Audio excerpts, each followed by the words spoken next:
दूसरा जो आपने सवाल किया जातिगत जनगणना का, पिछले 1 साल से हम पैदल चल रहे हैं और हर जगह ये सवाल पूछा जाता है। देखिए, जातिगत जनगणना होने में कोई दिक्कत नहीं है, उससे कोई नुकसान नहीं है। पहली बात तो जो बिहार में हुआ वो जनगणना है ही नहीं, वो सर्वे है। जनगणना तो केंद्र सरकार का मामला है। सर्वे और जनगणना में ये फर्क है कि जानकारी भले एक ही आई हो, सर्वे का कोई वैधानिक आधार नहीं है। मान लीजिए कि बिहार के आर्थिक सर्वे, बिहार के जातीय सर्वे में दलितों की संख्या 18% आई और जनगणना में 17.5 या 16 आ गई, तो आधिकारिक तौर पर संख्या वही मानी जाएगी जो जनगणना में है। दूसरी बात, जनगणना लोगों ने क्यों कराया, इसका क्या फायदा नफा नुकसान है? जनगणना होने में कोई दिक्कत नहीं है, क्योंकि समाज के अलग अलग जाति समूह वर्गों की बारे में आपको बेहतर जानकारी मिली। लेकिन सिर्फ जानकारी मिल जाने मात्र से उसकी दशा नहीं सुधरेगी।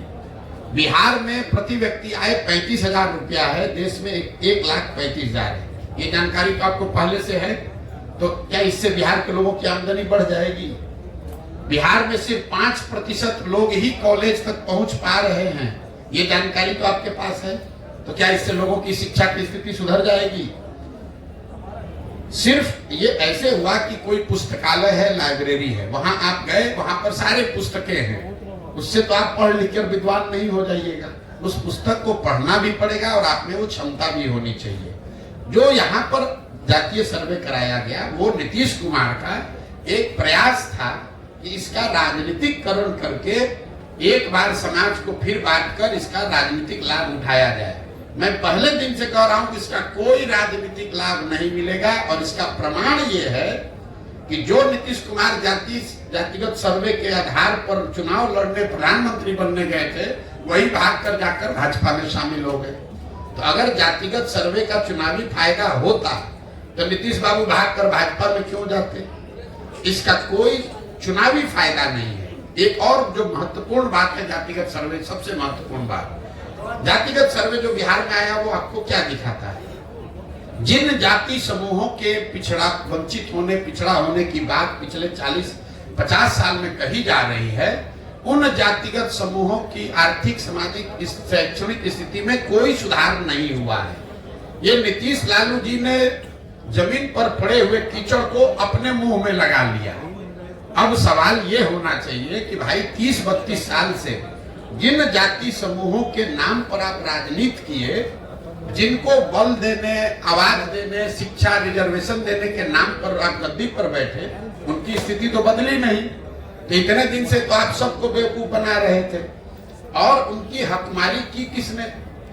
पूरे बिहार में 32 साल से राज कौन कर रहा है? लालू कर रहे हैं, नीतीश कर रहे हैं। तो किसने इसको रोका है कि मुसलमानों को, पासमंदा समाज के लोगों को आप गृह मंत्री बना दीजिए?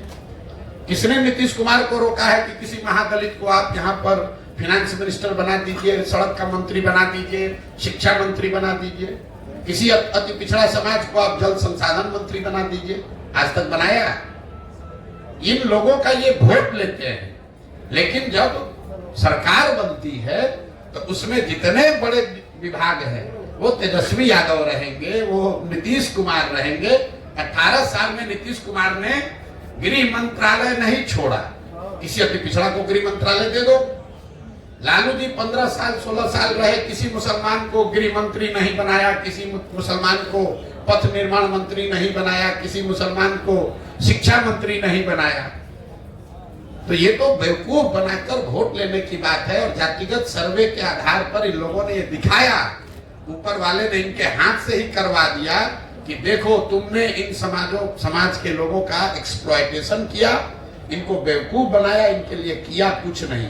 इसीलिए आपने देखा कि जातिगत सर्वे के आंकड़े आने के बावजूद समाज में राजनीतिक, सामाजिक कोई प्रतिक्रिया नहीं है। बिल्कुल लोग शून्य है उससे। लोगों को मालूम है कि बेवकूफ बनाने का प्रयास कर रहा है। मेरा